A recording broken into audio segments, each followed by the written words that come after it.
Okay, so tonight we're trying to shoot some dynamic sports portraits, and one of the ideas I had is I wanted to use the sun as my key light. So the key light is just going to be your brightest light that you're going to use. A lot of people, when you're thinking key light's going to be what's lighting the face, it's going to be your brightest light, and I'm using it to rim the subject out. So they're going to come around the corner here, I'm going to get them rimmed out, and then I'm throwing a whole bunch of light using high-speed sync right into their face to kind of balance that out, so we have a nice rim and we get a dynamic look to the portrait. So I've got actually an S1 by Interfit that I'm running at full power. Obviously it's high-speed sync, but I'm actually taking it all the way up to 10, so I've got 2 extra stops of power I'm having to throw to overpower that sun. I'm using a very deep reflector that allows me to throw about 1 to 2 more stops of light at a really far distance, so I'm able to get the light back further. I don't mind that the light's going to look a bit harder.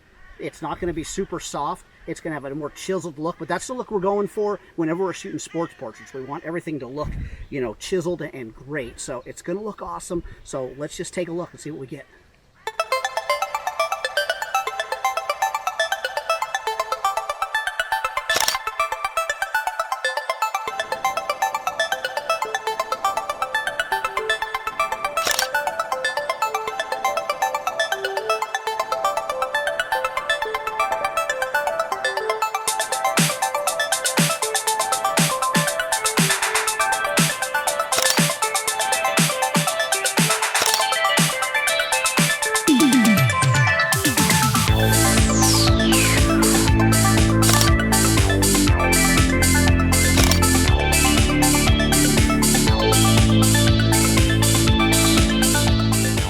Okay, that was a great warm-up. That was our first set. One thing I want to tell you is tonight, I didn't invite a couple of professional models out to pose for me.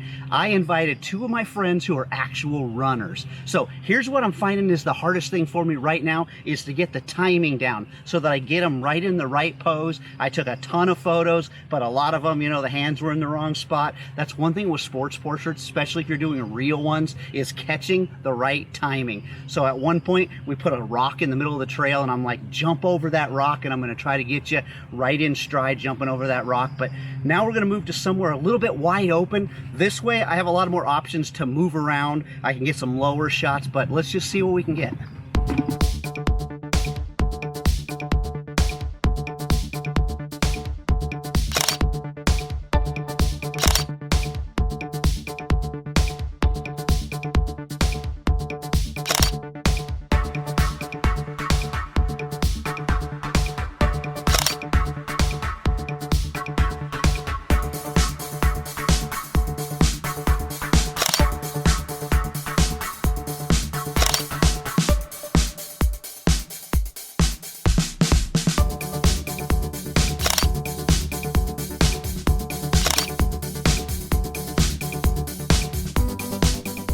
Okay, so that was much better. That second set that we just did, what I loved about it is I had the freedom to really move around because it's a lot more open in this area than it was back around the corner.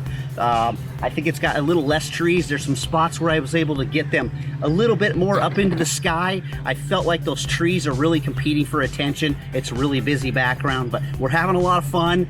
Loving what I'm getting, but the best part is I got the shot I wanted to get tonight. Check this out.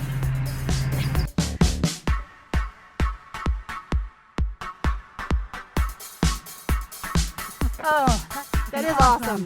Look at that photo. You guys are both totally in air. That's awesome. All 4 feet off the ground. Oh my God, I love it.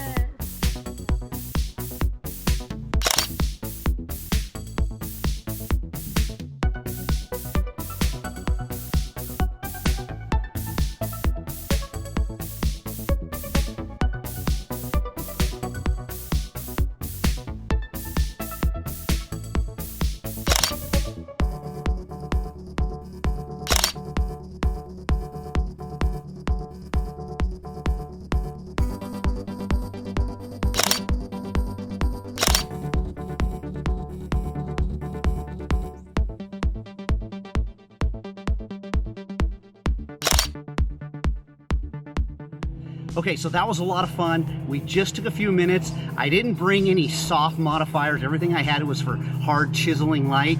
And we just took a few minutes to sit down, slow down, regroup. I've been making the girls run a lot, trying to get these shots. So we just wanted to get some portraits of them. But now we're gonna have some fun. We're gonna head down. I saw a creek as we were walking in that was flowing across this old road. We're gonna see if we can backlight some of the water and get them splashing in there. I think I've convinced them to get their shoes wet. Let's check it out.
All right, so that was a lot of fun, but I'll tell you what, it's always much harder than you think. So in my brain, I'm going, okay, all I'm gonna do is I'm gonna direct light her into the front, I'm gonna backlight, and it's gonna be these amazing shots. The shots turned out amazing, but here's the problem.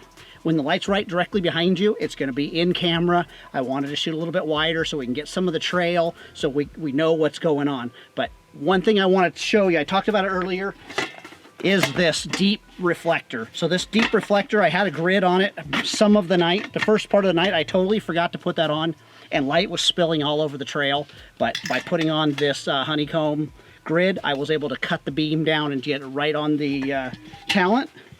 But this deep reflector is amazing. So matched up with the Interfit S1, I can throw about 2 more stops of light out of this long reflector. So what it's doing, it's just narrowing that beam so our light's not spreading and just being wasted all over the place. It's nice and tight, and I can throw it a long distance. So we were able to put it back much further than we normally would. We didn't care that we got it far back that it became a small light source to get a hard light, because we were just using this for the rim.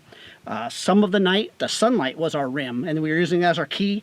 Other parts of the night, it would go behind the clouds, and we would use this to rim light them out. So this thing is your best friend in situations where you need to throw light a long ways and you need a lot of light. So is that reflector. And once again, the S1s, they did an amazing job. I love shooting with these things.